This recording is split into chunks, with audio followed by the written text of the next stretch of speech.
أؤكد وأكرر لكم مرة ثانية بأننا وزملائي في القوات المسلحة والأمن سنكون جنود العلم والعلماء جنود الحق. وأريد أن أقول ما يأخذوا علينا، ماذا صنعنا؟ الجيش كان جيوش بتقاتل بين البلد وبيدمر المواطنين داخل الشوارع، كل إنسان يتسبب ممكن يصير يسحب أي مواطن يتصرف عليه. ماذا صنعنا؟ وحدنا الجيش، أزلنا الجيوش من داخله، أصبح الجيش اليوم ضمانة لكل إنسان. هل هذا مأخوذ علينا؟ هل هذا جريمة عامة؟ ماذا يؤخذ علينا؟ ماذا يؤخذ علينا؟ يؤخذ علينا أن كان به سلطنات مناطق محكومة حكم ذاتي أصبحت اليوم تحت أوامر الدولة، محكوم علينا. هذا جريمة، هذا خيانة في حق الوطن، هذا خروج على الدين.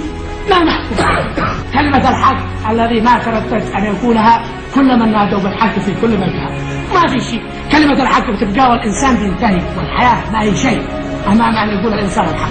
دخلنا المسؤولية واثقين بالله وحده، وكان أول قرار أن احنا ننزل الصور ونرفع اسم الله أو بكل.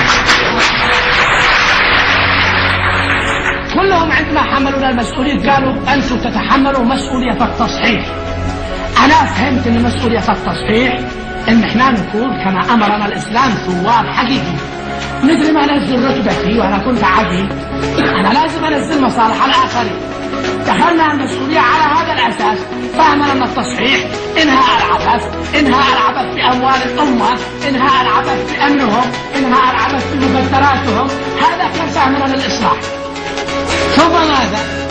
لما بدأنا نرد بعض المصالح وقعنا الشيوعيين، وقعنا عملاء، وقعنا بعنا الأرض، مش عارف إيش عملنا. تفضل، هذا وزير العدل كم من الحدود أقمنا لم تقمنا، وكم من الإجراءات التي لا نتردد في أن نعملها في صالح البلد طبعا، ولم نعمل شيء إلى الآن أمام ما نريد أن نعمل.